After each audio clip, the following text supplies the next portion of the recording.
Le corps inerte d'un jeune fonctionnaire a été retrouvé il y a quelque temps dans son bureau du côté de Limbe. Il se serait donné la mort pour protéger sa famille. Je ne sais pas dans quoi je suis allé entrer.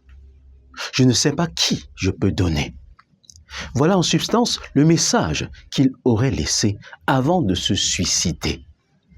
Le dehors est mauvais, vraiment mauvais. Qu'auriez-vous fait à sa place? Que tu le veuilles ou non, si tu n'agis pas, tu subis. Si tu n'es pas acteur, tu es victime. Si tu n'es pas créateur, tu es créature. Créateur des faits ou alors créature des circonstances. Chacun de nous appartient à l'une des trois catégories suivantes. 1. Ceux qui font bouger les lignes. 2. Ceux qui regardent les choses se faire. 3. Ceux qui ne savent pas ce qui se passe. Beaucoup de ceux qui se réclament de Jésus ne sont rien d'autre que des thermomètres. Ils chantent Jésus matin, midi et soir, mais leur vie ne ressemble en rien à celle de Jésus. Ils vont de gauche à droite, montent et descendent comme tout homme ordinaire. Leur température est la même que celle du milieu dans lequel ils se trouvent. Aucun impact, aucune démarcation, aucune saveur. Ils nagent dans le doute, la peur et l'incertitude. Perdus dans cet océan, beaucoup veulent à tout prix et même à tous les prix acheter le rêve du voyage pour fuir la misère ambiante en attendant le retour de Jésus. Mais de quel Jésus s'agit-il?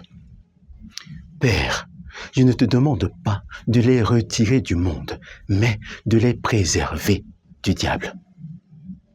Voilà la prière de Jésus en Jean 17.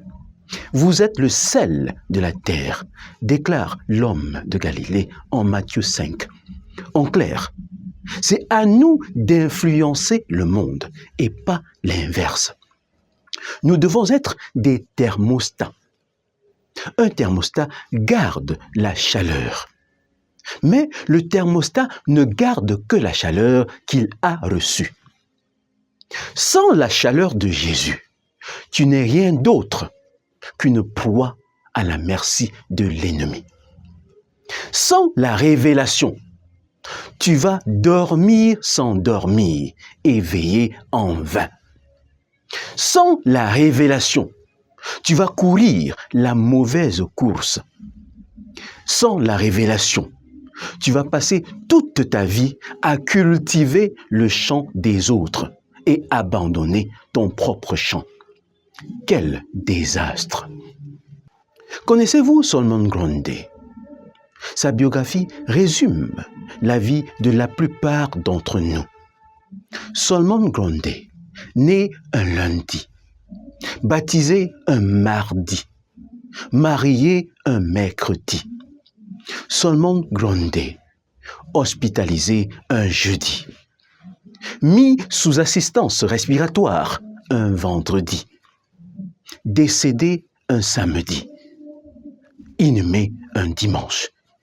Et c'était la fin de Solomon Grundy.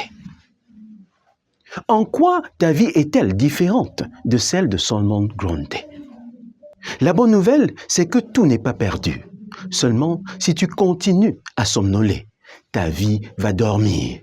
Et si tu dors, elle va ronfler.